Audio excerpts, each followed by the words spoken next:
Margarita. He knows the game. Zen. The power tie? Is that No, what it's it just, is? you know how you wear your beads and you wear, you know. Okay, we can get started. Okay, guys, we're going to get started because we have a lot to get through in an hour. So as we indicated in the email, this presentation, first of all, I'm Joni Cameron Pritchett. I'm your current president of the York University Staff Association. To my right, I have Giulio Malfatti, your first vice president, and Robin Smith, the second vice president. Our presenter is Darrell Brown, and we'll introduce him in just a second. I just want to go through a few logistics.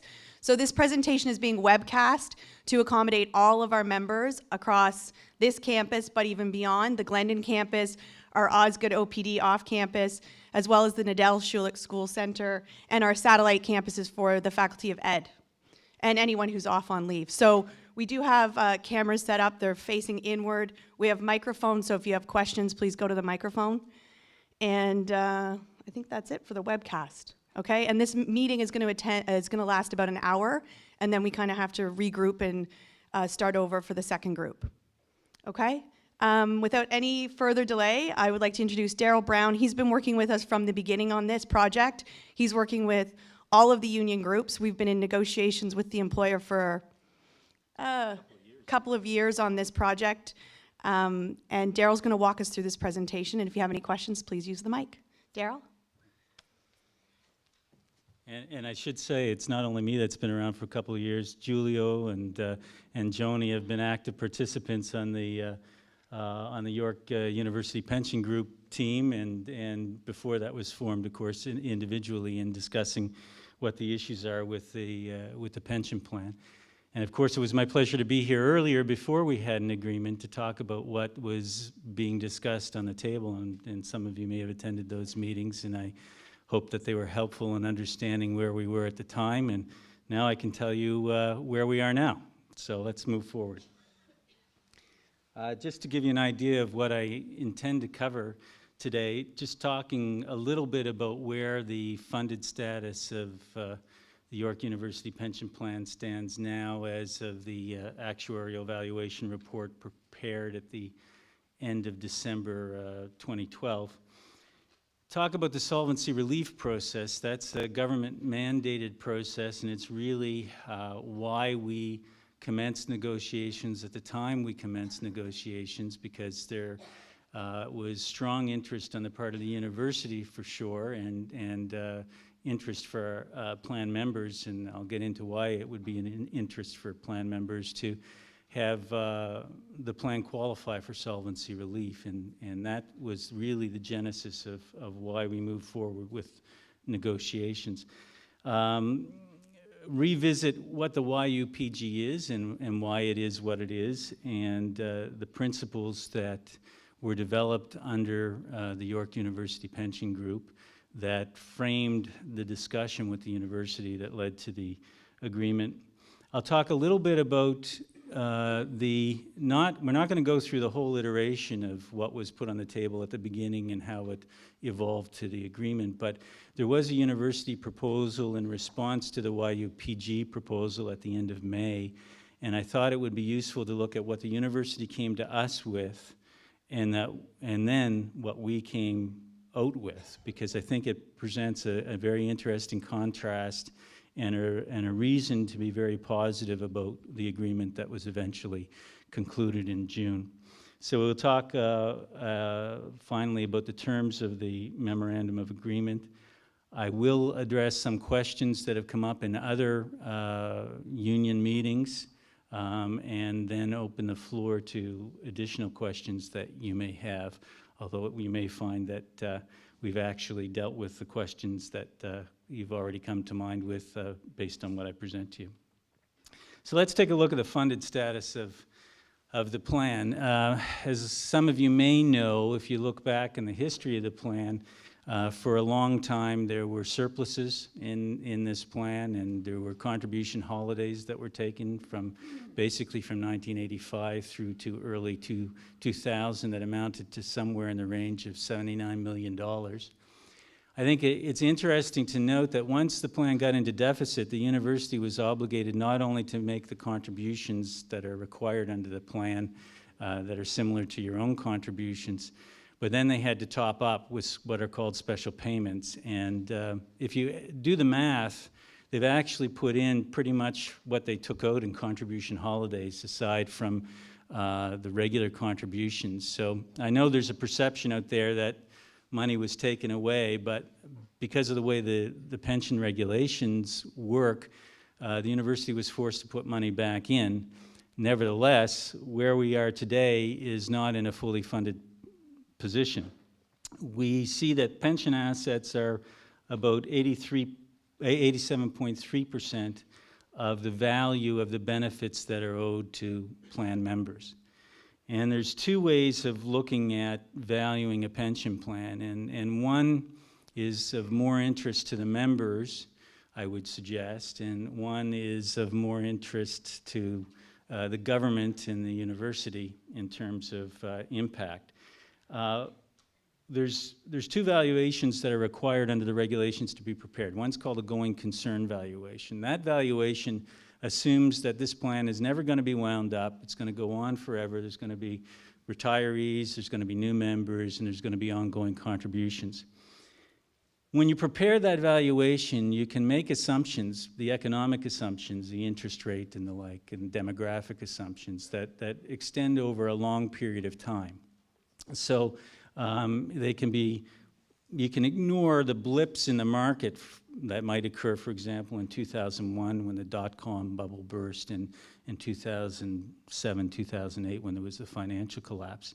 Under that scenario, what we see is that the plan as of the end of 2012 was $220 million in deficit. Now, the other valuation is the one that really causes problems from the government's perspective and causes volatility in terms of the ability of the university to budget year over year. And it's called a solvency valuation. And with a solvency valuation, you assume that the plan ends as of the date of that valuation. So at the end of 2012, we assumed that the plan was going to be wound up. And if the plan was going to be wound up, how much money do we need to honor the promises that were made?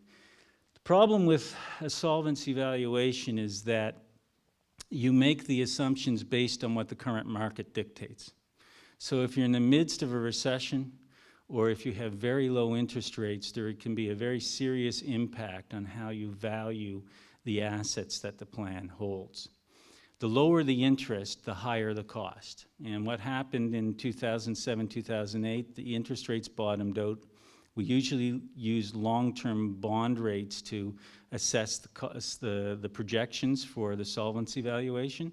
Because the long-term bond rates were very low, the cost of the plan goes up quite high.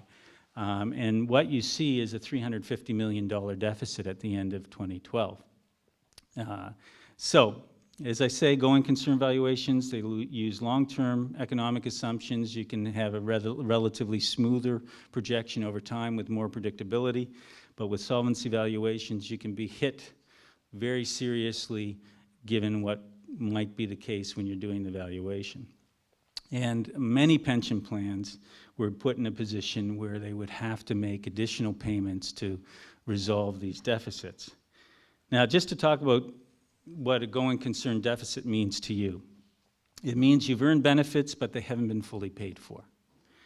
And so the next question is, how can that problem be solved? And there are a number of ways you can address it, either in combination or adopting one approach. So one view is, well, let's wait and see what investment returns do to improve the health of the plan. And certainly the investment returns have gone up in the plan. I think we were around 12% last year. And so you're seeing much improvement, but not enough to resolve the deficit situation. Members could contribute more to pay for already earned benefits to resolve some of the deficit, or the employer takes more money out of the budget to cover the pension shortfall. Now, overlaid on top of that is if the interest rates go up and you can reasonably change your assumptions, you can also see an improvement in the health of the plan. But that gives you an idea of the kind of things that you have to think about in terms of resolving these deficits. Now, If there was not a special program put forward by the government, what happens when you have a going concern deficit, you can amortize that over 15 years. So if you have that $220 million, the university would be compelled to make additional payments above the normal contributions to the plan over a 15-year period to resolve that deficit. But with solvency deficits, you have to do it over 5 years. So if you have a $350 million deficit, you can imagine what the impact is to the university's budget on having to clear that deficit over a 5-year period.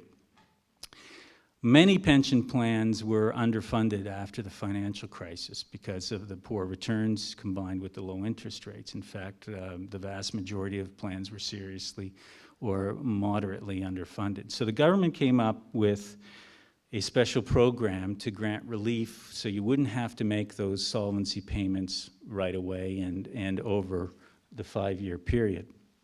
So it was divided into 2 phases. Phase 1 was to last for 3 years, and what that period would allow for would be for, let's say, the university as the plan sponsor not to have to make any of those special payments to retire the solvency deficit, just to pay interest on what would be owed. But in return, there had to be a program developed to address the deficit. And the way that was defined was the government required a calculation of a savings target, and there would have to be amendments to the plan put forward to satisfy that savings target. Now, that stretched over a 3-year period. The university did put together a proposal in 2011, which outlined what the savings target was and the general considerations that they would be taking a view to and discussing with the stakeholders to amend the plan and achieve a savings target. What happens at the end, that proposal was accepted by the government, so the university qualified for 3 years of not making any of the solvency payments that they would otherwise have been required to do. But by the end of this year, the university has to demonstrate to the government that they've made substantial progress in meeting the savings target. Now, what was the savings target? We had to demonstrate savings equal to 5.1% of the value of the benefits earned in the pension plan. So whatever amendments would be proposed, we'd have to show that we've achieved a 5.1% savings. So that was sort of the basis of the analysis for the university proposals, and certainly a focus, at least for the first phase of our negotiations as union representatives, what could we do to achieve 5.1%? So in effect, what happens, while I say it's a 3-year period, it really stretches to the end of 2014, where the university would not have to make these solvency payments and would have some flexibility then in their budget. But by the end of 2013, it would have to demonstrate what it was going to do to achieve that savings target. It didn't have to be implemented right away, but it had to be demonstrated that there was a commitment in terms of plan changes, and then it could be implemented over the next 2 years following. And if it qualifies under phase 2, it's allowed to amortize the solvency payments owing over 10 years instead of 5 years. So you would take that, let's say, $350 million deficit, and you'd be able to divide that and pay it out over a 10-year period instead of a 5-year period. And not only that, if any other deficit surfaced over the future time during this 10-year period, you were allowed to amortize that over 10 years as well. So it would mean significantly lower payments, and it would also mean more predictability in terms of budget for the university year over year.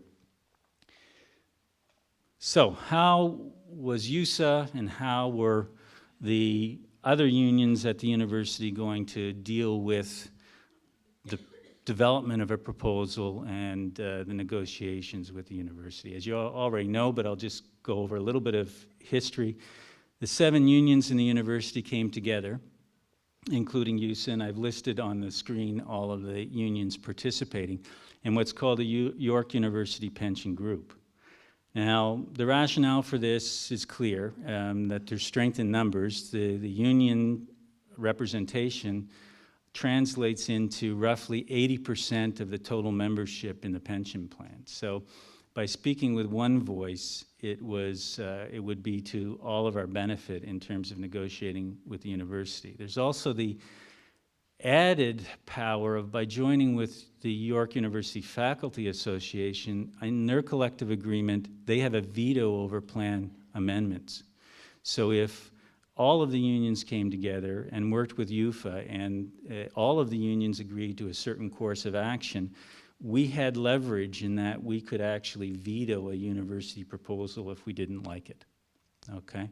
So that was the rationale. Now, early on in the process, before we actually presented any proposals to the university, we developed a set of principles within YUPG that would shape how we would negotiate on your behalf. And those principles, just to list them, there would be no change to benefits for current retirees. And in fact, under the Pension Benefits Act, it's illegal to reduce benefits that have already accrued. But in any event, our stance was no changes to benefits for current retirees.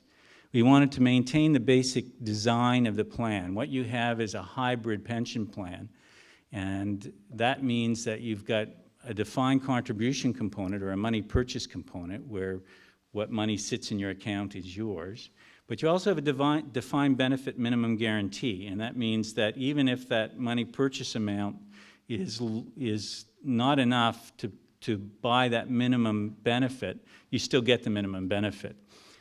Right now, most people in this plan are retiring under the minimum guarantee, and that means that the university's contribution obligation, above and beyond what's defined in the pension plan tax, the actuary has to determine what additional money has to go in to fund that minimum guarantee. One of the concerns for the university. But in any event, we wanted to maintain the hybrid nature. So you could earn more possibly than what the defined benefit stipulates, but if you don't earn more in your money purchase accounts, you still get that promised benefit, and we didn't want the promised benefit to change. Any plan amendments we wanted to see as consistent with long-term plan affordability. We didn't want to engage in a process that didn't address the funding difficulties that the plan now faces. In our view, it was important to address the affordability issues of the plan going forward.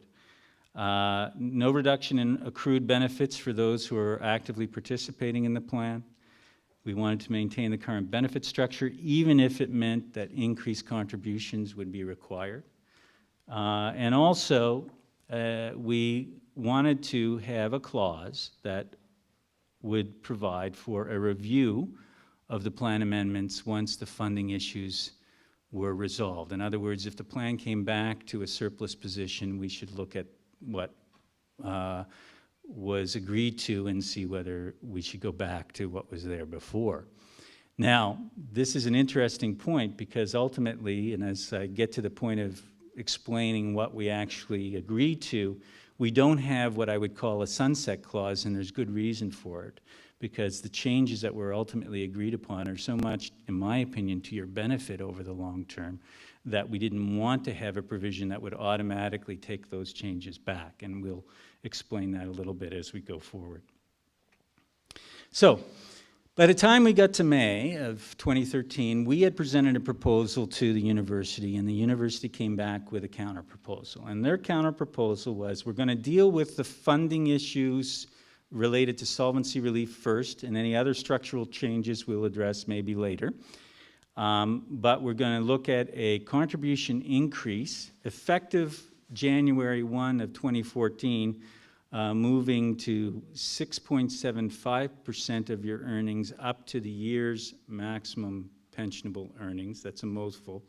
And I don't know if you know what the year's maximum pensionable earnings are. The YMPE is actually the amount that CPP references in earnings. You have a contribution amount based on your earnings up to the CPP maximum, the Canada Pension Plan maximum. And then above that, you contribute a higher amount, which the university would see as going to 9.15%. Without being too technical, when you retire, there's a guarantee that your pension will never go down. It can only go up through inflation adjustments. And there's a reserve established under the pension fund called a non-reduction reserve. The university not only matches your contributions going into your money purchase account, but up to now has also contributed an additional 3% to fund that non-reduction reserve. So part of the proposal was to eliminate that 3% extra contribution to the non-reduction reserve. Currently, once you retire, the basis upon which you receive inflation adjustments is a 4-year moving average of the fund return. Above, and the way it's measured is what that fund return is. If it's above 6%, it's the difference between what the actual average is minus 6%, and that's the amount that's applied to increase your pension. If it's below the 6% in a given year, you don't get an adjustment. So it's based on a 4-year average now, and the proposal was to move it to a 6-year moving average. And then there was a proviso that if all of these changes listed here weren't sufficient to meet the savings target, we'd have to come back and negotiate more in November. Here we are in November, or possibly early in the new year, to address what additional savings might be needed. Now, we took that proposal and we countered with a number of items, and I think, from my vantage point, I think we've come up with as good as an agreement as we possibly could have under the circumstances, but that's my opinion. You might have a different opinion as you listen to what I have to say. We did not want to see an immediate increase from the 4 and 6 split up to the 6.75, 9.15, as the university wanted January 1, 2014, an immediate increase. Instead, we suggested that we would phase in the contribution increase over a period of 5 intervals, 6-month intervals. So there would be an incremental increase every 6 months in the contribution rate, till we ultimately, in 2016, have achieved the level that was proposed, and I take you back to 6.75% up to the YMP, 9.15% above the YMP. You wouldn't hit that until 2016. So while we recognized that depending on what was happening with the fund returns and the interest rates, that maybe the valuation at the end of the year might require additional changes, we didn't want to move to a 6-year moving average for indexing. We agreed to move to a 5-year moving average for indexing. The other thing that was agreed upon was that for the period just prior to your retirement, that what will now be a 5-year period, before it was a 4-year period, what was happening sometimes is that there was manipulation where some members would retire, let's say before the end of the year, knowing that the fund rate of return was beneficial to give them a higher pension than others. There was potentially inequitable treatment. What's going to happen now is there's what we call a backfilling of that period, where the 6% basis for the moving average, if you remember, I told you that when you retire, if the moving average is above 6%, whatever that, let's say it's 7% minus 6%, you'll get a 1% adjustment. We're not referencing the actual fund rate of return in that period prior to retirement. We're just going to use 6% across the board for the moving average period. So everybody's treated equally, and there's no opportunity for people to select a time to benefit where others might not benefit. So that every plan member is going to be treated on the same basis, and you just calculate on the basis of the fund return after your retirement for purposes of the adjustment. What is in my opinion, a very important aspect of the Memorandum of Agreement is we've established a protocol where the university has to present any changes that it will propose in the future to the plan, any changes that it proposes in actuarial assumptions, and also administrative practices, they have to be presented to the All-University Pension Committee at least 60 days prior to their intended implementation. There has to be cost details or a rationale presented as to why it's being done. And there has to be an opportunity for the members of the All-University Pension Committee to respond and provide counter-proposals.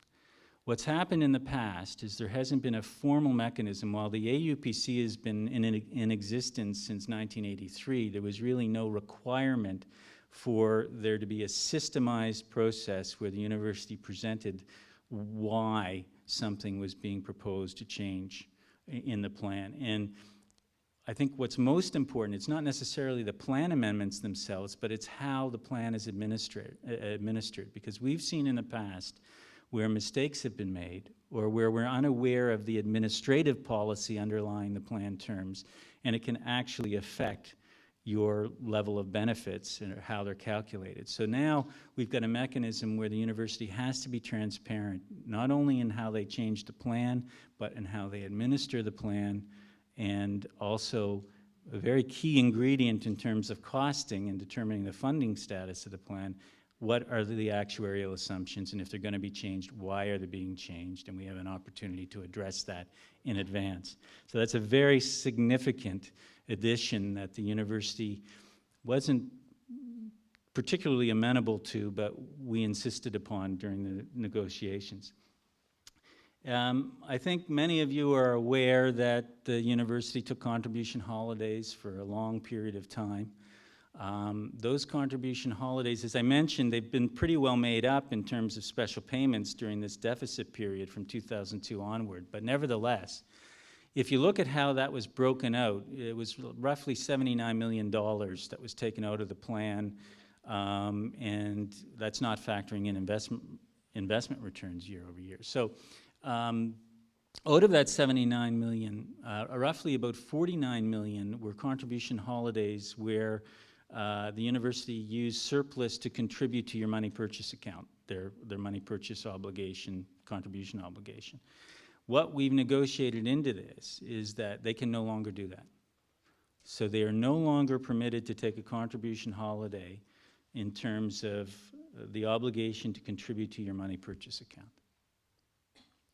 And so that's a significant gain. There was never a provision before that provided for that. The prevailing case law allows for a plan sponsor to take contribution holidays unless it's prohibited in the plan text. So the university could have said, you know, we're still on the right side of the law to be able to take contribution holidays, but now we've got an agreement that they can't do it for money purchase contributions.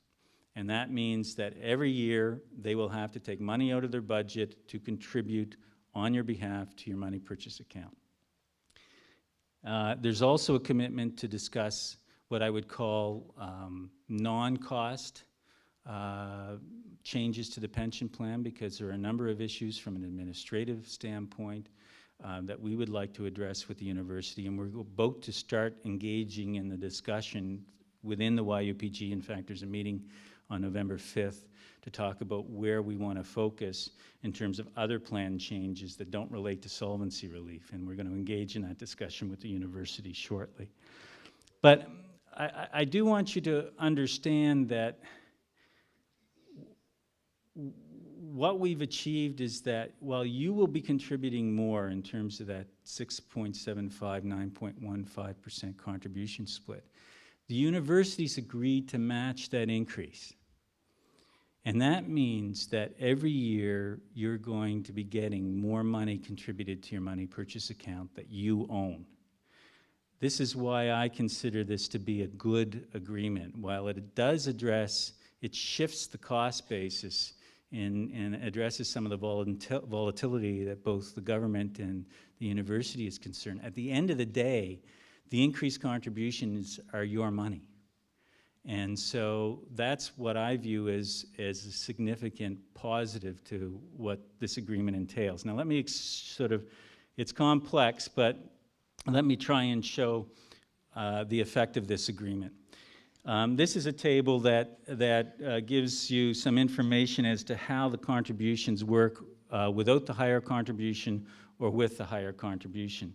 You can see that the total present value of benefits for members is roughly the same under each of the columns 1 and 2 here. The difference is in the future cost of the minimum guarantee pensions. Under the scenario where there's no increased contributions, the estimate is that the minimum guarantee would require funding of $480 million. Whereas with a higher contribution, that's reduced by roughly it's reduced down to $305 million. So you get a total savings to the employer of $78.3 million, but you see that future member contributions and future employer contributions, that $315 million and $315 million, that's your money. So while the university saves on their obligation to fund the minimum guarantee, because the expectation is over time more people will retire on the money purchase component again, you still get the money. So that's why I would call this a win-win agreement in terms of reducing volatility on the university side, but not jeopardizing yourselves in terms of what you get over the long term.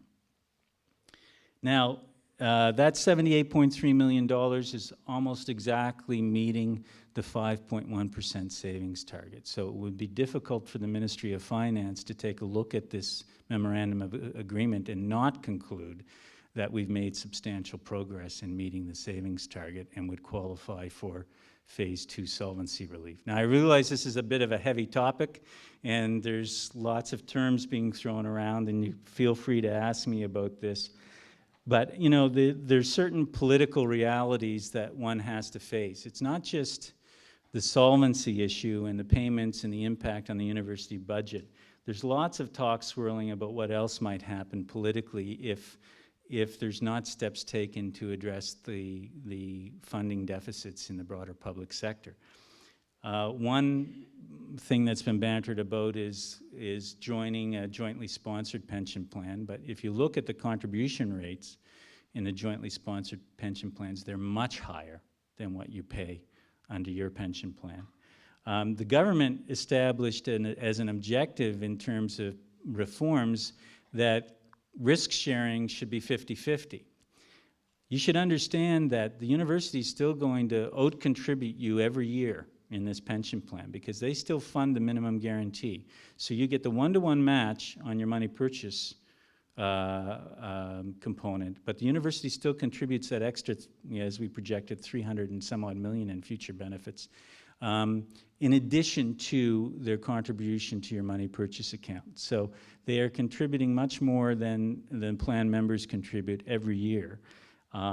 What the government set as a target was to have a 50-50 contribution, where there would be sharing between the employer and the employee on a 50-50 basis. Well, if we went to that, you would be paying a lot more than what this agreement entails.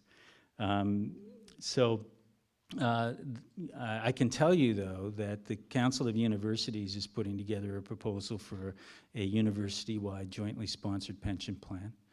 And the Ontario Council, or the OCUFA, the Faculty Association Council, is preparing a counter-proposal. So there is still talk in the background about there being possibly a jointly sponsored pension plan.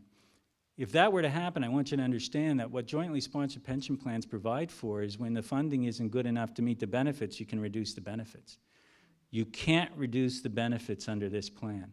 And that's why it was important for YUPG to come up with a model for the plan amendments that would be acceptable, meet the savings target, and affordable in the long term for this pension plan, so you could continue to go forward with this plan, and it would cost you less than if you were going to another model.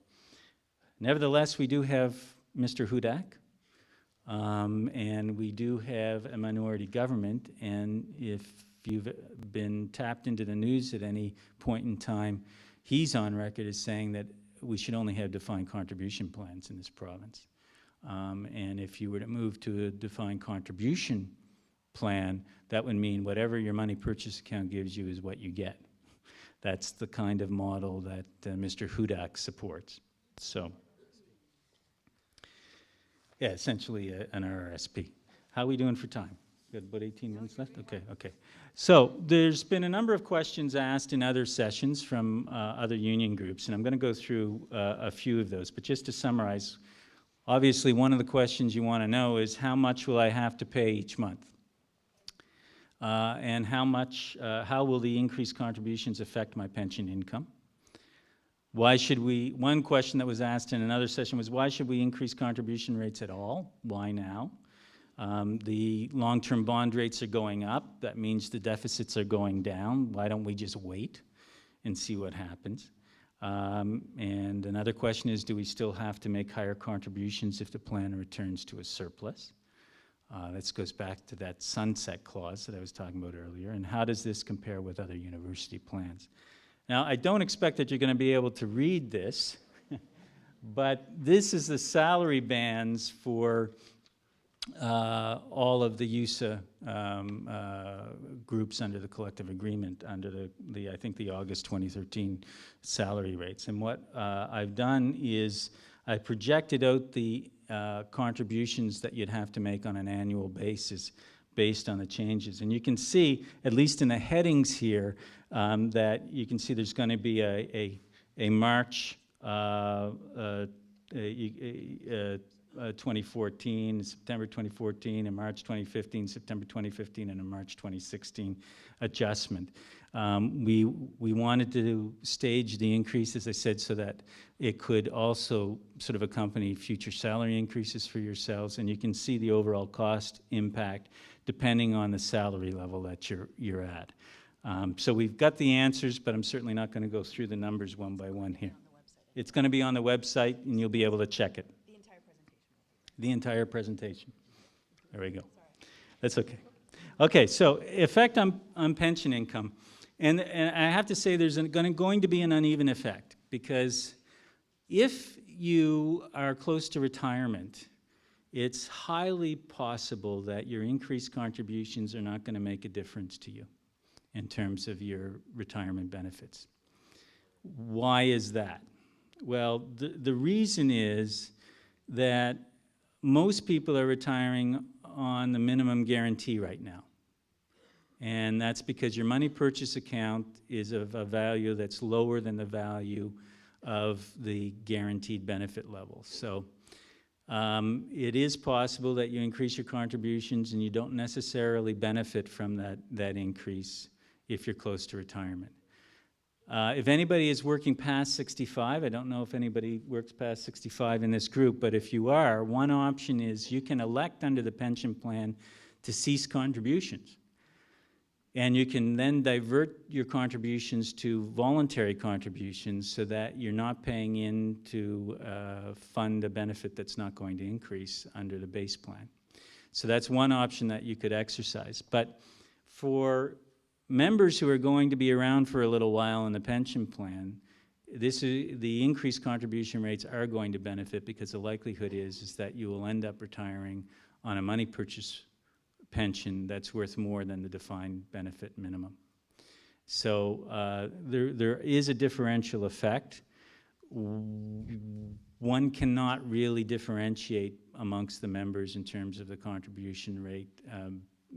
We are looking at overall affordability of the plan, and one way of looking at this is that the contribution level that was made to this point in time was not sufficient to fund the benefits. Even if we go back to 1989, when the Income Tax Act was changed and there was new rules put in place for how much you could contribute to a plan in a given year, the assumption used then, and that was in an environment where people were earning a lot more on investments than they earn now, that you had to really, to achieve the maximum retirement savings permitted under the Income Tax Act, you'd have to contribute 18% of your income. So if you're in an employer-employee situation, you'd be looking at 9% and 9%. Whereas when you look at what the contribution rates have been under this plan, it's been much, much lower than that. And as I say, that threshold was established in an environment where the fund rates of return and the individual rates of return were much higher than what we've experienced over the last few years. So even with the contribution increase, it's my view that it's still substantially lower than many other public sector plans, and you're getting a very good benefit in return. So, but nevertheless, if people want to experiment with what the impact is, you can go to the retirement planner on the York University site, and it can help you estimate what your benefits are, of course. So as I say, the impact of increased contributions is to increase the affordability of current and future benefits. It assists in funding the existing benefits, and keep in mind that it is the university and you that are increasing contributions. And as I say, you can opt out of contributing at age 65, so that will lessen the impact of the increase in contributions for those that aren't going to benefit substantially from the change. Now, one of the other questions was, why are we doing this now? Why can't we wait? It looks like maybe the deficit might be cut in half this year because long-term bond rates, that's a solvency deficit, because long-term bond rates have increased, and that's going to change the actuarial assumptions. I don't know what the results will be, that's conjecture, but that's what's been put forth as a question. What would happen if the deficit was reduced by 50%? Well, even if the deficit was reduced by 50%, the point is that the going concern deficit's going to remain large, and the future solvency deficits would remain volatile. If we get solvency phase 2 relief, we have the assurance that you can amortize over the 10 years, but also if there's other deficits that surface within that time, we can also make use of that extended period for all of those future deficits. So if there's another tailspin in the market, there's some protection. If we don't respond by the end of this year by approving this agreement, we don't get approval for phase 2. If we don't get approval for phase 2, even with a reduced deficit by half, the impact on the university budget would be negative. There would be an additional, let's say, 2% of the operating budget that would have to be contributed to fund the deficit next year and in future years. So there would be less money available to fund salary increases or additional jobs or things of that nature, because there would be an effect on the operational budget of the university.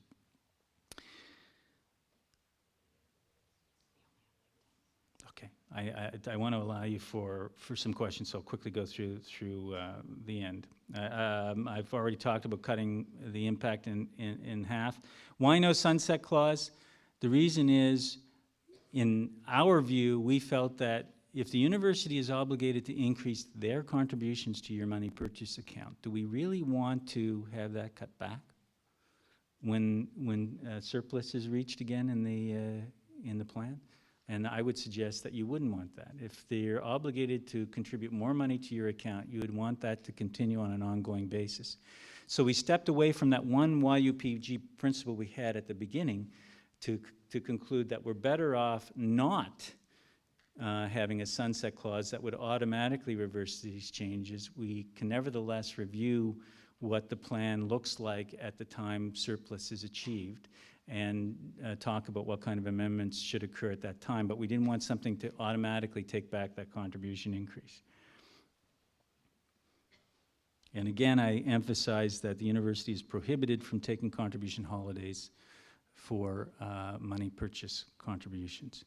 So how do we rank with other settlements? The closest in terms of design to this plan is Queen's University, and I think we've done a fair bit better in terms of the changes. At Queen's, in terms of contributions, they required the members to contribute more than the employer. We have the employer contributing the same amount. The non-reduction guarantee contribution was eliminated at Queen's. It's eliminated here. That's at 3% I talked about earlier. We've retained indexing for the minimum guarantee. Queen's eliminated it. So that's a benefit that we kept. Queen's went to a 6-year indexing average, which means you're less likely to get indexing more frequently. We've got it at 5 years, and our minimum guarantee formula is slightly higher than Queen's. So I'm not going to talk about the normal form now. So just showing who was involved in this from the various unions. Again, kudos go to Julio, who's been an active member for representing your interests on the YUPG team, but this is the people who have been involved for YUSA and for the other representatives and unions. And also we've had a number of people providing technical assistance. I'm one of them, but Anthony Benjamin, Russ Armstrong, Kevin Scarrett, and Marcia Gillespie as well. So it's been a significant effort from a lot of people, and now I will open it to you for questions. Maybe I can just inspire them. Sure. So we recognize this is a lot to take on. We understand that the subject matter can be kind of weighty, but we encourage you to ask questions. There's no such thing as a stupid question. We really want to make sure you understand what the proposed changes are and how we came to this proposed agreement. Mike? Thank you, Joni. We've all been told that we have a very good pension plan for many, many years. And I think probably most of the members are wondering, well, how did this happen? Now, some of the things that you've alluded to today include pension contribution holidays by the employer. The current low interest rates, I know, is another effect. Another thing that the employer controlled was the actuarial tables, and certainly the economic collapse of 2008 and previous. Given this agreement, if we were to vote yes to accepting the changes, how do you see, and I know a number of these things you've limited the employer from doing in the future, which is great, how do you see this going forward for remaining to be a very good pension plan for our YUSA members? Let me start by digressing. In the 1990s, pensions were paid with wrong assumptions because the mortality tables were inaccurate. Now, what does that mean? If you calculate, because most people were retiring on a money purchase pension back then. Well, you have to do a calculation estimating how long people are going to live in order to know how much you can pay year in, year out from the pension fund based on your money purchase account. The university knew that people were living longer than the tables they were using, and I've heard some estimates that this may have cost the plan upwards of $100 million by calculating pensions that were not accurate in relative to how long people are likely to live. One of the aspects of this agreement is that we now have some control over what's going to happen with actuarial assumptions. Sure. So I also want to add that the Pension Board of Trustees has been having these conversations around the mortality tables for many years. Julio's been on the pension board since '96. I've been on it since 2001.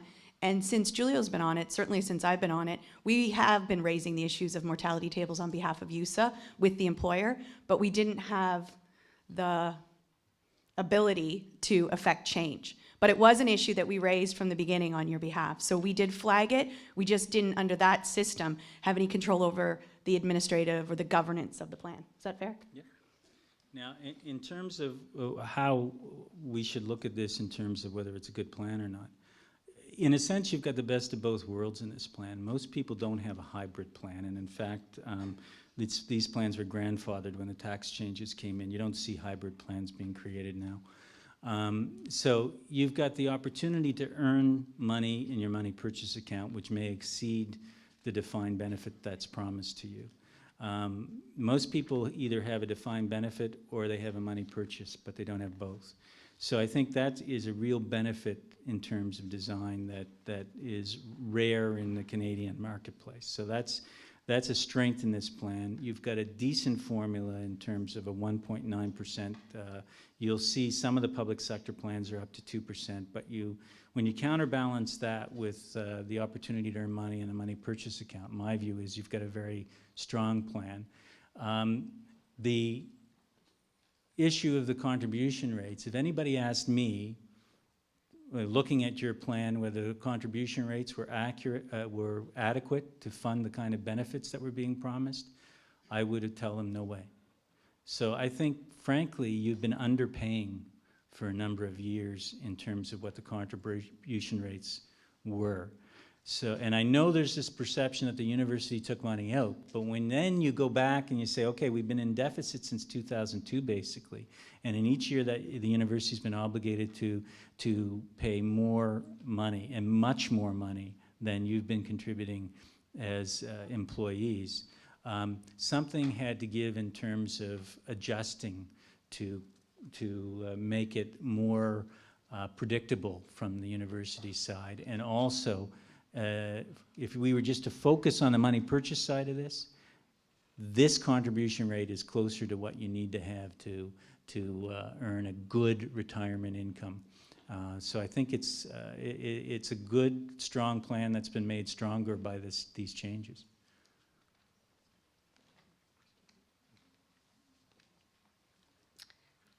Hi, in looking at the current plan at a glance on our website, there seems to be 3 areas. I'm not sure if it was discussed or if it was brought forward that aren't contributing.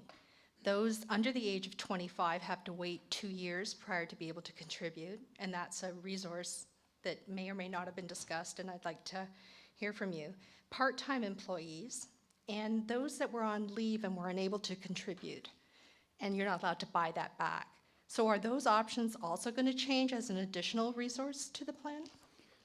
Yeah, these are good questions, but I think that goes to why we wanted this to be in 2 phases in terms of discussions with the university over what the structure of the plan is and what some provisions should or shouldn't be. There's also issues in terms of, what happens when people stop contributing. You've got a 35-year cap in your plan in terms of accruing benefits. That was a vestige of the old income tax rules that were eliminated in 1989. There's no reason why you can't continue to accrue benefits beyond 35 years and continue to contribute for those years. So there are a number of areas in the plan that we do want to look at, and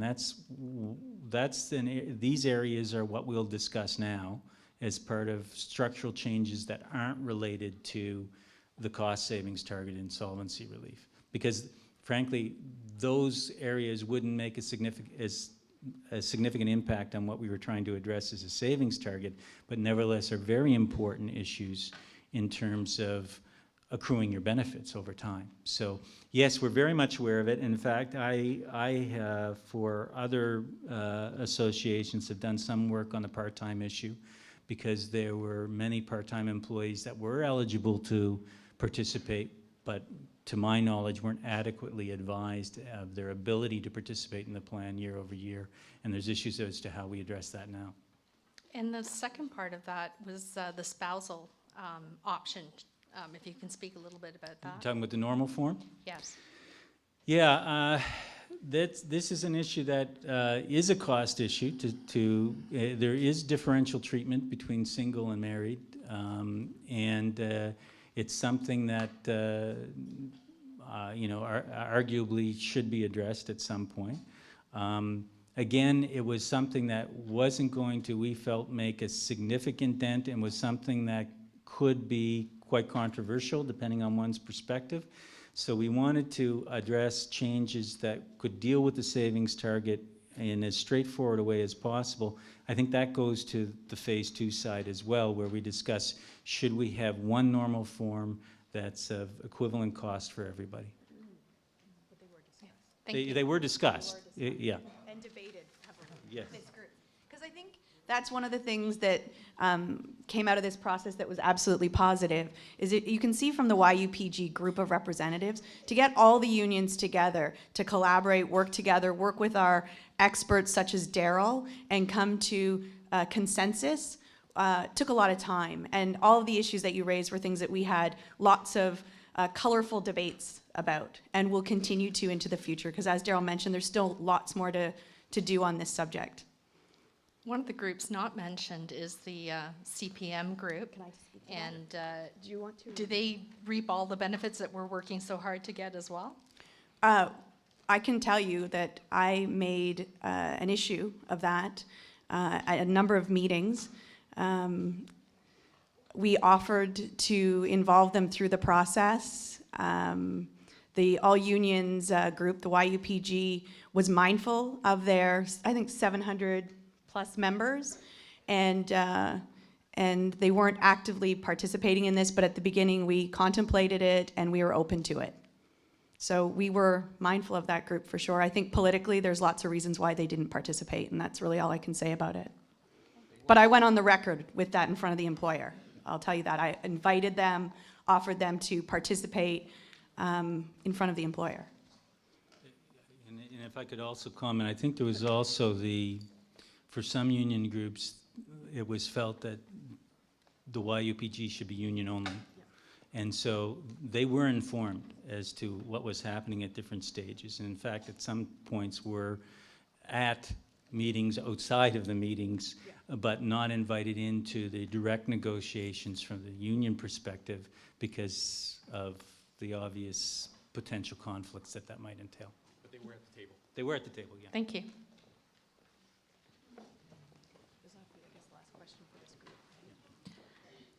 Just a quick question. Would you recommend putting in additional personal payments? And if so, how much? Well, I can't give you financial advice as to how much you should put in, but you've got a plan that assumes as a baseline a 6% return. Okay.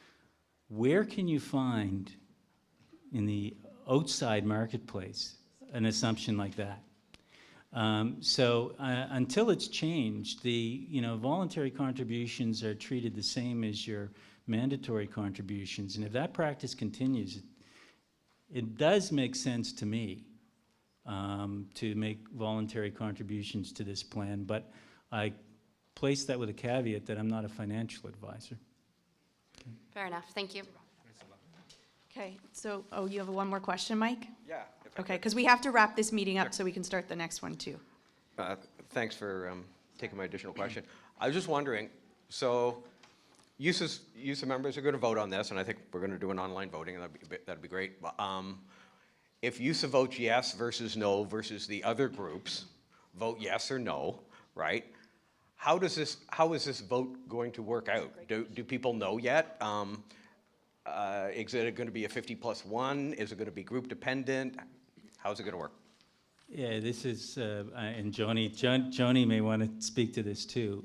We're certainly hoping that we're not faced with that conundrum.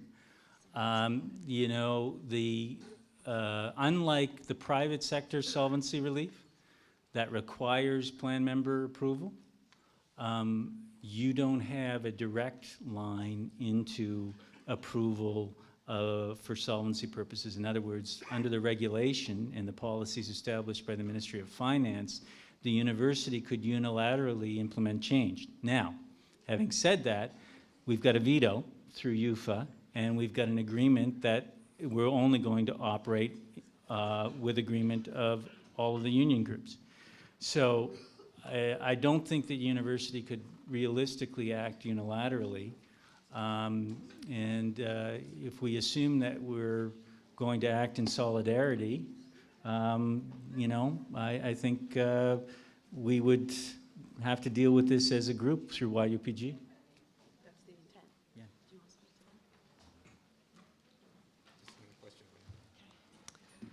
You mentioned part-time staff and how the plan might affect part-time staff. I'm wondering how I can get more information about how the current plan affects part-time staff and how it will affect part-time staff moving forward. How do you want to address that? Part-time staff can participate now. You have under the legislation, first of all, that less than full-time staff are covered under the Pension Benefits Act and are also covered under this plan. So I think it goes to administrative practice, communication, and how people are enrolled and continuously enrolled, and that's part of what we'll deal with in phase 2 of our negotiations with the university. But the starting point is that part-timers are eligible to participate in this plan and should be participating. want to thank everybody for coming out. We know that this was a lot to absorb. Everything will be up on the website as well, and we encourage you to voice your opinion and vote when the e-vote gets launched next week. So thank you, and thank you, Darrell, for being here for us.